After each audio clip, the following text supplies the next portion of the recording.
Hello everyone and welcome back to another video here on Sam's Crafted Castle, and you have noticed that we do not have a fun little intro picture this time because we are getting right into things because intro picture would take too long this time. So we are doing July challenge. It is the last week in July, which is crazy to think about, honestly. I cannot believe that July is over already. But we are doing the Sheetload of Cards challenge for July of 2025 for our July challenge video. I haven't done one of these in a while, and I actually really needed a stash builder kind of thing. I am almost out of birthday cards. I have missed a few birthdays this year in the last month or two just because I simply did not have cards to send them that were good fits for those people. I had a few, but they weren't going to work for who I needed to send cards to. So I really needed to get some birthday cards made. I have a couple anniversaries coming up in the next couple months that I need to get anniversary cards for, and I also have a baby sprinkle coming up soon. If you don't know, because that's kind of new for some people, baby shower is for your first baby, and then you have a sprinkle for your second baby, and I have one coming up in not till the fall, but I thought I would be nice to have the card ready to go because these colors kind of work for it. So I just, like I said, I needed a stash builder challenge. This challenge will make 12 cards in one go. This is a little easier and quicker than doing a Kendra's card challenge, which I also considered because it's been a while since we've done one of those too, which maybe we'll do that the next time one comes around. I have to look up the dates for that because I'm not sure, but off the top of my head, but maybe we'll visit that one again too because it has been probably almost a year since we've done one of those as well. But like I said, I needed a stash builder and this is one of my favorite ways to do that. If there's a certain area of cards that I'm running low on, which usually for me is birthday cards, and I want to get them done quickly, this is a great way to do it. And this is exactly what I needed right now, was just a very quick get a couple cards in my stash so that I had them when I needed them. So this one uses 12 by 12 pattern paper, so it's two different 12 by 12 pattern papers, and then I think it ended up being about a sheet and a half of a solid colored cardstock, and then I also used white for my center portion. This is not the first time I've done this challenge. I've done it a few times, and there's at least two more of these on my channel, I believe. And I have learned things over time, and the biggest one I have is make sure you pay attention to what your focal image area is going to be, so that you pick the right color, because I've done that before where I've just picked two colored cardstock situations and then realized that I had nowhere nice to stamp and color an image if I wanted to. I don't do that on this particular challenge, but or in this particular challenge, sketch, whatever. But I have had that issue in the past with other ones, so kind of keep an eye on that. That's the one thing about this challenge that I guess I approach differently than when I do Kendra's card challenges. I don't usually look through the sketches very much before I do one of the Kendra's card challenges, and that one's usually 15 cards with 6x6 pattern paper. But this one you do 12 cards, but they're all the same sketch, so it's a little bit easier that way, and that's what I think makes it a little bit quicker. But you get the diagram of how to cut up your paper, which is what you've been watching me do for the last little bit. And I just want to say at the beginning here that I'm not going to show you all 12 cards being made in the video because it is all the same sketch. So with Kendra's card challenge, I usually will make a really, really long video and put all 15 cards in because they're all different. In this case, they're all very similar. I do mix it up a little bit with one of the cards, which you will see in the video because it's the second one I do actually. But it's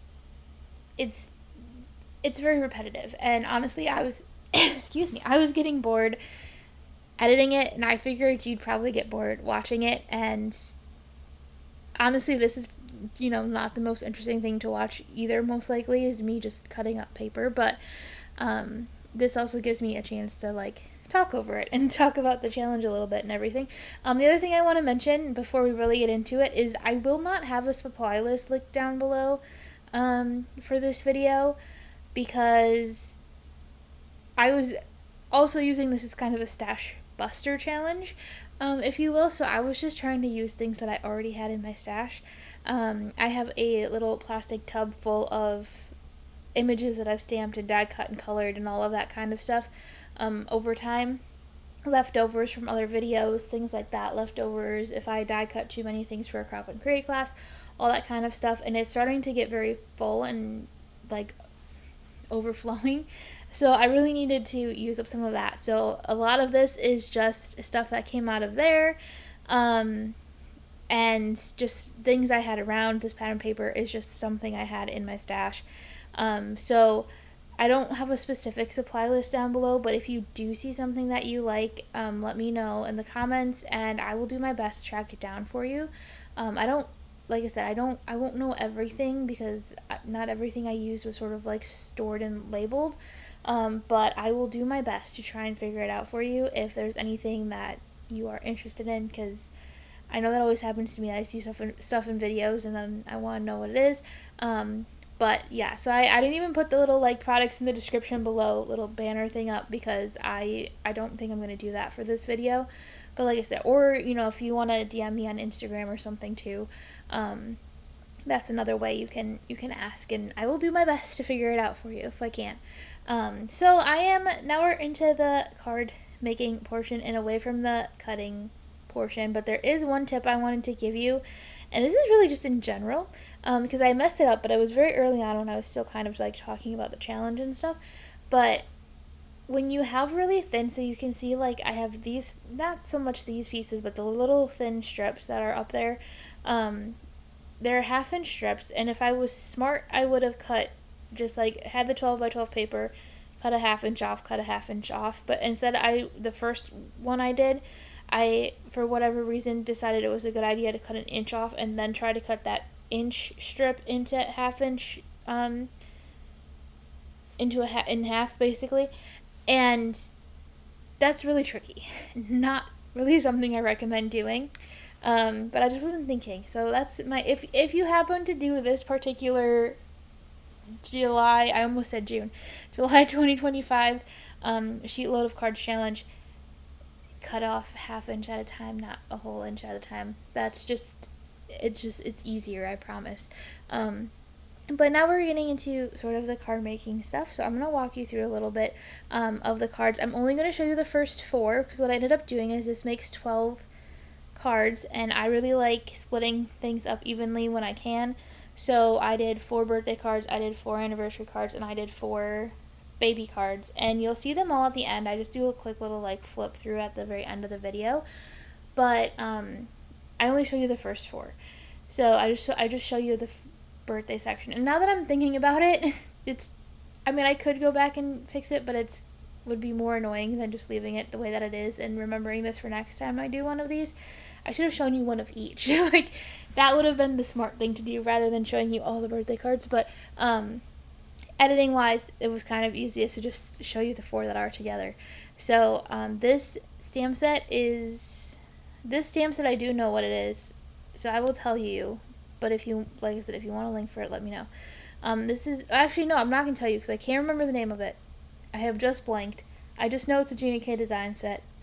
But I use a couple different birthday sets. When I was getting ready for this, because like I said, I was also kind of using it as a sort of stash buster, if you will. Speaking of stash busters, I have to revisit this glue situation.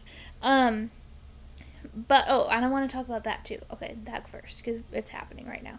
I was trying to get, I do not necessarily like doing this. There's a lot of sketch challenges. Kendra's card challenge does this a lot, where they try to sort of like mimic the like strip across the paper with just using the 2 ends. And I think it's a great idea if you're trying to save cardstock or, you know, that kind of thing. But honestly, I think it is so much harder to do, and I do not like doing it, and part of me wishes that I would have just like cut strips and not actually cut all the little squares. Totally understand what they were trying to do, but like I had enough cardstock left over that for a lot of these I probably could have just cut strips of them. And I should have, because I do not like trying to line those up. You saw me earlier trying to do it with the T-square rulers and stuff, and I think they're great, but I need something to stop it in a line, if you will. And most of the rulers have enough space underneath them that the paper will slip underneath the ruler, so it's a very, like, I have to decide if it's perfectly in line visually, and that's not easy thing for me to do. Everyone is obviously different in that way, but I think that's really hard. So I was trying to come up with a way that I could, like, line it up and actually have something stop the paper where I needed it to stop. So I ended up using just a scrap piece of paper. You'll see me do it a whole bunch in this video. I ended up just using a scrap piece of paper to kind of try and make sure things were lined up. It didn't work the best because I'm not real sure my paper was cut super straight, because it was all just scraps I had, so it was scraps I had cut, and I didn't have necessarily, like, the nice, like, manufactured edge. Not that those are always straight either, but it worked okay. It did what I needed it to do, but someone needs to invent, like, and I do have, no, I don't, I got rid of that. I was gonna say, I think I had another ruler that maybe that would have worked, but I think I got rid of that when I got rid of my other glass mat. So I don't have that anymore. But either way, it's fine. My method worked, but so that's just an alternative. If you're like me and you can't just, like, line it up with a ruler by looking at it, and that's, like, I was talking to someone the other day about T-square rulers because they really like T-square rulers, and I was like, and for me, it's just, they don't really help me do what I would want them to do, which is help me line things up. So on a straight line, I think that's just going to be a struggle area for me forever, and that's just the way it is. We all have those. This for the second card here, I am really mixing up the sketch. So the first card was very much like by the book, and actually every other card after this one ends up that way too, because I simply did not have enough, because actually this is actually my favorite one, and I just didn't have enough greetings to use to make this one again, because this ends up being a vertical card. Obviously you can tell that already, and I just didn't have enough vertical greetings that would fit on the panel that I had to fit stuff on, as well. So I didn't get to do another one like this, but I actually really like this one, and it is my favorite out of all 12 cards that I made.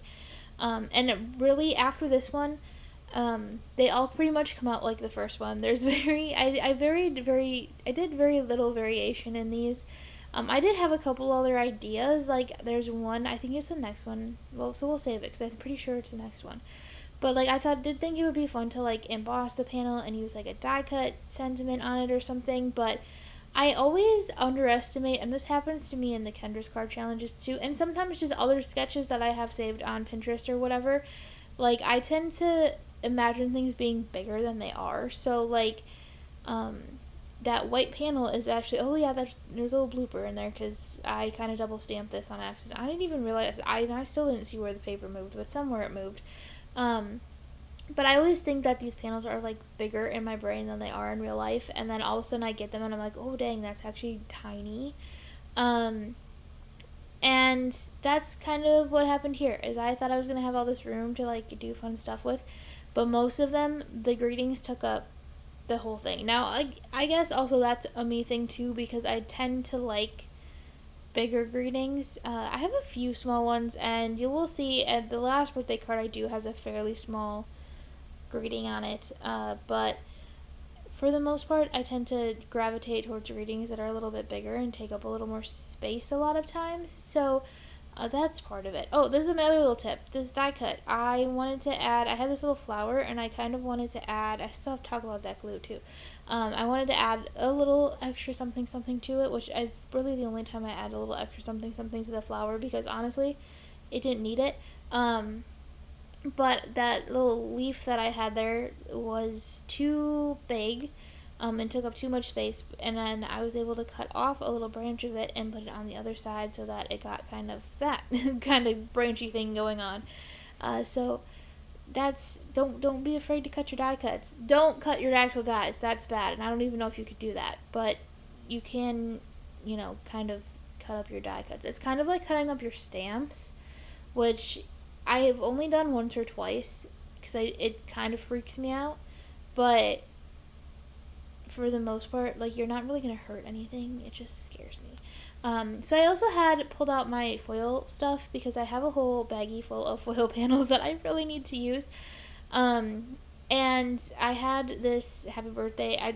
I can tell you with 100% certainty that is retired because that guy he's a very, very, very, very, very old Gina K foil mate, like from when she first made them about 8 years ago, 9 years ago, probably 8. So it is very, very old. It is very, very, very, very retired. I don't know if she's gotten anything similar with Thermoweb now, because I know they just re-released a bunch of the foil mates, and I am not sure off the top of my head. I think they were all the background ones though. I don't think they were any of the word ones, so I don't think that's one's available anymore. But I really thought it would be kind of cool on this card to use that, and I was kind of not looking at my screen for a second there, so I'm not really sure if I already did this or not, but I ended up deciding to not put the thinner little strip that goes across the bottom on that one because I thought it would look weird because the circle is bigger than the center panel. So I was just talking about how, like, I underestimate how small those center panels are. This is a way to kind of, like, because my grading there is definitely bigger than my center panel, but it's going to look really cool when it's done. So, sometimes you just gotta play with things. So this is the part where I'm like, it's not going to look good across the bottom because of how big that circle is, so I'm going to put it in the middle. So, like, you can have fun with the sketches. Now, I'm not gonna lie to you, it's been a while since I've read the official, like, rules for Sheetload of cards because I generally don't, like, enter it into the challenge or anything. I just post for fun, as I do with most of my challenges and things. Like, I very rarely actually enter the challenges anymore. It's just kind of like where I get a lot of my inspiration from especially when I'm feeling like a lack of mojo, if you will. So I am not sure if you can really have this much variation, like if you officially submit to them, but it's fun to mix it up. And I am not a mass-produced kind of person, so that's the hardest thing for me with a Sheetload of Cards challenge is because you're basically mass-producing cards. And I do not like to do that. I get bored, honestly. Even with this, like, because it's, I got some variation in, and I was obviously doing different types of cards and things, but it was still very much sort of the same thing, and I definitely got a little bit bored of it.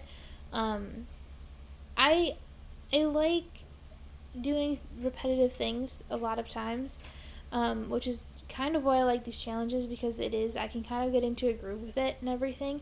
And I think it would have been better if I wasn't trying to, like, use up my stash, like, so I gave myself a little more variety in, like, how I was coloring things and, like, doing stuff like that. But I was kind of behind on filming this video and needed to get it done, so I was already kind of rushing because of that.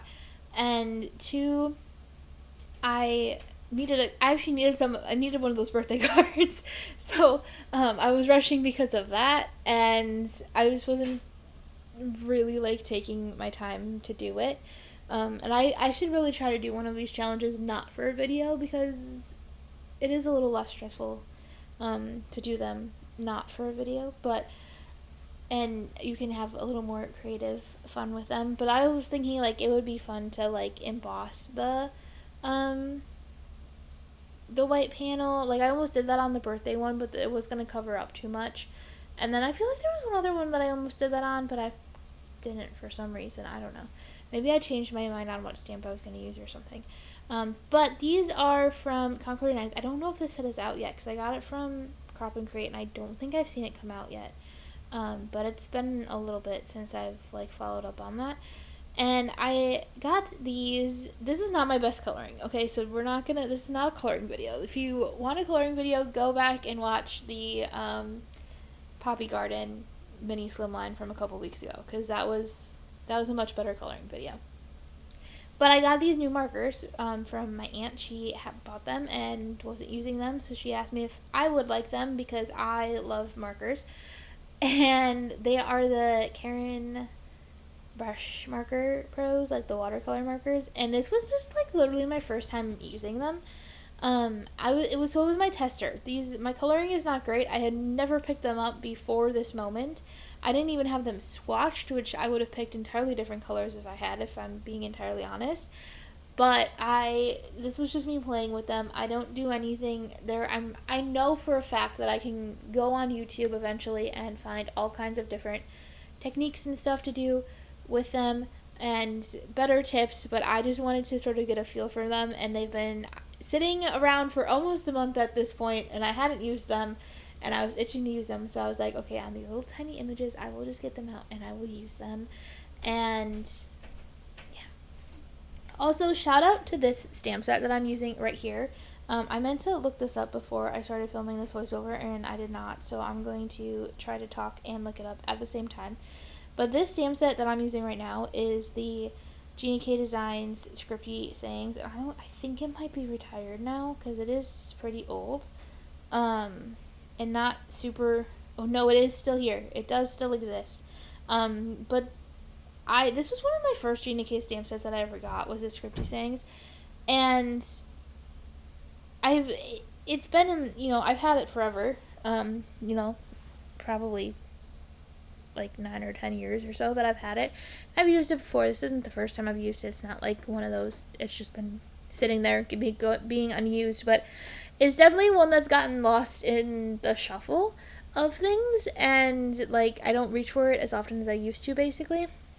And I think I need to change that because it actually is a good little set. I feel like there was a time when I a lot of times went for more elegant style greeting stamps like that, I guess. And I've gotten a lot more modern, blocky letter, less elegant, cursive-y, swirly letters and things in recent history. But honestly, that set is amazing. And I actually used the second one on one of the anniversary cards too. And that one is Scripty Sayings too, I believe, because it has the longer, like, little scripty thingies at the end, whatever you want to call them. I know there's an actual word for them, but I don't know what it is. And the way that one works, it covers like the entire white panel, and it actually looks really cool. So I want to try to bring this stamp set back into the regular rotation a little bit. So but that is it. That is the 4 birthday cards, and now I'm just going to show you really quick because this video is already 20 minutes long, and I didn't want to make you sit through what would probably have ended up being an over hour-long video. And I try to save that. For like the vlogs and the special videos and things. So there's the happy anniversary one I was just talking about. That's another one, probably my second favorite after the other one, after the vertical one. But so you can kind of see all the different cards. And like I said, this one's very repetitive. It's very much the same design over and over again with just slight variations throughout. And here are the baby ones. So I hope this inspired you to maybe check out this challenge if you need to build up your stash a little bit, whether you need to make all birthday cards or a variety of things like I did. I never talked about the glue. I just realized that. You know what? It's fine. The long story short is I didn't like the glue I was using, and I was trying to use it up as part of the Stash Buster thing, and I've ended up throwing it away because I really couldn't deal with it. That's the thing about the glue. Anyway, thank you so much for watching. I hope maybe you'll check out this challenge or any of the past challenges. There's a few that are still available for free on the YouTube channel, which I will have linked down below. And Call Me a Crafty Owl is the creator of that challenge. I am just rambling now, and you're just staring at the end screen. So, thank you so much for watching. Don't forget to like, subscribe, and comment down below. I will see you again soon, and have a crafty day.